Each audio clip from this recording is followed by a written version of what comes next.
Audio Jungle.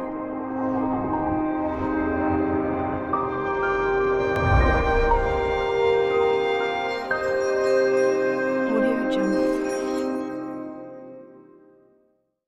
दोस्तों मैंने अभी तक 8 से 10 ऐसे पेपर बैग मैन्युफैक्चर को देखा है जो मैनुअल पेपर बैग बना के और दूसरों के यहाँ अपने पेपर बैग को प्रिंट करा के अपने ठेले के जरिए अपने तैयार बैग को अपने कस्टमर के पास पहुंचाते थे। और दोस्तों आज उनके पास उनकी खुद की अच्छी flexo printing machine, fully automatic paper bag machine और अपनी खुद की ट्रांसपोर्ट की गाड़ियां हैं। दोस्तों उन्होंने 5 से 6 साल में अपने पेपर बैग के बिजनेस को अपनी मेहनत के दम पर यहाँ तक पहुंचाया है। दोस्तों इस बिजनेस में इन्वेस्टमेंट तो है बट प्रॉफिट ऑफ मार्जिन उससे कहीं ज्यादा है। आजकल हर छोटी बड़ी कंपनी पेपर बैग का यूज करती है अपने प्रोडक्ट्स के लिए। दोस्तों प्लास्टिक बैन होने के कारण पेपर बैग्स काफी ज्यादा यूज होने लगे हैं। आजकल malls, hospitals, garment shop, sweet shop, food restaurant या और भी दूसरी जगह पे पेपर बैग का यूज काफी मात्रा में होने लगा। गांव से ज्यादा शहरों में इसका यूज होता है। दोस्तों ये बैग जितनी आसानी से मैन्युफैक्चर होते हैं बिकते उतने ही महंगे हैं। दोस्तों आने वाले समय में प्लास्टिक बैग्स के यूजेस बिल्कुल बंद हो जाने वाले हैं और इनकी डिमांड और भी ज्यादा बढ़ने वाली है। ये देखने में काफी खूबसूरत और इको फ्रेंडली होते हैं। तो दोस्तों इस वीडियो के जरिए हम जानेंगे कि हम कैसे अपना खुद का पेपर बैग का बिजनेस शुरू कर सकते हैं, कौन कौन से मशीन और रॉ मटेरियल्स की जरूरत होगी, मशीन कहाँ से खरीद सकते हैं, कैसे पेपर बैग्स बना सकते हैं, कैसे अपने तैयार माल को बेच सकते हैं, कितनी लागत आएगी और हम कितना मुनाफा कमा सकते हैं। तो वीडियो देखते हैं। पेपर बैग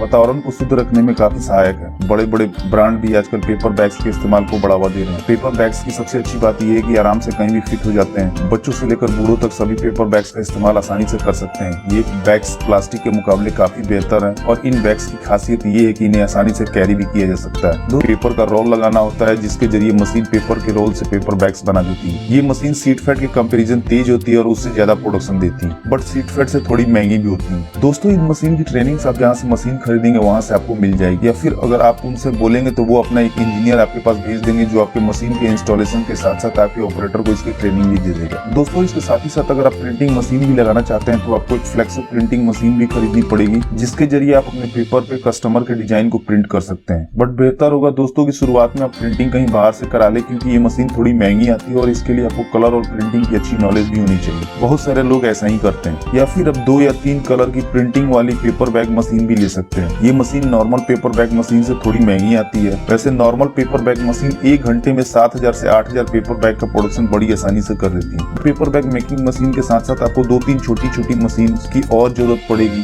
जैसे रॉक मेकिंग मशीन जिसके जरिए आप अपने बैग्स के हैंडल बनाएंगे। उसके अलावा आईलेट मशीन और कटिंग मशीन जो बैग में आईलेट लगाने के या फिर बैग के लिए सीट्स काटने के काम में आएगी। और पेपर बैग मेकिंग मशीन के सप्लायर का लिंक मैंने डिस्क्रिप्शन में भी दे दिया। दोस्तों पेपर बैग को तैयार करने के लिए मेन जो रॉ मटेरियल होता है वो क्राफ्ट पेपर ही होता है, व्हाइट क्राफ्ट और ब्राउन क्राफ्ट। आप पेपर की सीड्स या फिर पेपर के रोल खरीद सकते हैं। पेपर का प्राइस उसके जीएसएम के अनुसार बढ़ता और कम होता रहता है। पेपर बैग के लिए नॉर्मली 100 जीएसएम से 350 जीएसएम के पेपर लगते हैं और आपको इतने जीएसएम का पेपर 40 से 100 रुपए पर केजी के हिसाब से मार्केट में मिल जाएगा। बड़े बड़े शहरों में आपको इसके बहुत से वेयर हाउस भी मिल जाएंगे। वैसे बहुत से पेपर मिल हैं जो केवल पेपर का ही रोल मैन्युफैक्चर करते हैं, जैसे आईटीसी, खन्ना पेपर मिल, सेंचुरी पेपर मिल इत्यादि। दोस्तों बैग का जो स्टैंडर्ड साइज होता है वो आपको वीडियो में दिख रहा होगा और इन साइज के हिसाब से आप अपने पेपर रोल या पेपर सीड्स ऑर्डर कर सकते हैं। इसके अलावा प्रिंटिंग के लिए इंक्स और चिपकाने के लिए ग्लू की भी जरूरत पड़ेगी और पैक करने के लिए कुछ पैकिंग मटेरियल्स की भी जरूरत पड़ेगी, जैसे प्लास्टिक की पन्नी या फिर रैपिंग बोर्ड्स। दोस्तों पेपर बैग मैन्युफैक्चरिंग मशीन के जरिए काफी आसानी से हो जाता है। आप एक ऑपरेटर और एक हेल्पर के जरिए इस मशीन के द्वारा बड़ी आसानी से पेपर बैग मैन्युफैक्चर कर सकते हैं। मशीन को बस चलाने आना चाहिए, उसके बाद बाकी का सारा काम ये मशीन खुद कर देती है। हमें मशीन में पेपर बैग के साइज की सेटिंग करनी होती है और फिर मशीन के एक सिरे पे पेपर रोल को लगा देना होता है। वैसे प्रिंटेड बैग बनाने के लिए हमें रोल प्रिंट करा के मशीन में लगाना होता है और फिर ये मशीन उस साइज के बैग बनाना शुरू कर देती है। उसके बाद उस बैग को हम हैंडल लगा के 100, 500 या 1000 का पैकेट बना बेचने के लिए दे सकते हैं। दोस्तों हमें एक बात का ध्यान रखना होगा कि हमें जिस साइज का बैग बनाना हो उस साइज के हिसाब से ही पेपर रोल ऑर्डर करें, या फिर स्टैंडर्ड साइज के ही पेपर रोल खरीदे, जैसे कि 715 mm, 760 mm, 804 mm विड्थ में। इससे हमारा पेपर का वेस्टेज कम आएगा। वैसे बिजनेस शुरू करने के बाद आप रॉ मटेरियल्स कैलकुलेशन अच्छे से सीख जाएंगे। दोस्तों अगर आपके पास फाइनेंस की कमी है तो आप बैंक से लोन के लिए भी अप्लाई कर सकते हैं एक प्रॉपर बिजनेस प्लान के साथ। पेपर बैग बिजनेस में 2 तरह के इन्वेस्टमेंट की जरूरत होती है, जैसे पहला फिक्स कैपिटल जिसके अंदर लैंड, मशीनरी और अन्य सारे खर्चे आते हैं और इसके लिए आप बैंक में टर्म लोन के लिए अप्लाई कर सकते हैं। और दूसरी होती है वर्किंग कैपिटल जिसके अंदर आपके दूसरे खर्चे आते हैं, जैसे कि raw materials cost, labour cost, production cost और डे टू डे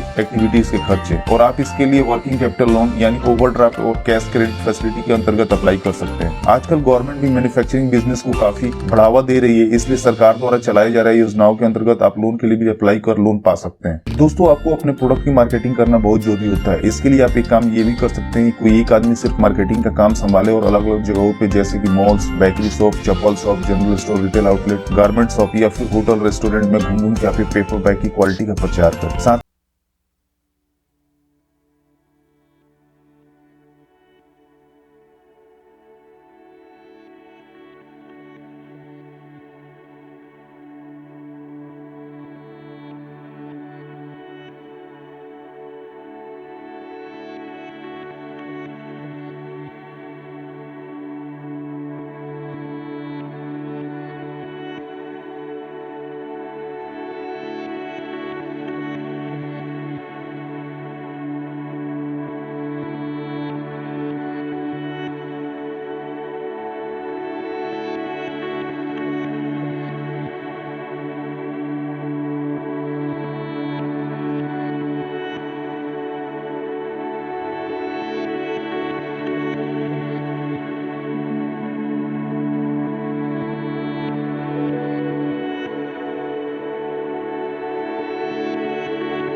दोस्तों इस वीडियो में इतना ही। उम्मीद करता हूँ कि आपको वीडियो जरूर पसंद आई होगी, तो प्लीज वीडियो को लाइक और शेयर करना ना भूलें और चैनल को सब्सक्राइब कर लें ताकि नए नए बिजनेस आइडियाज पहुंचे सबसे पहले आपके पास।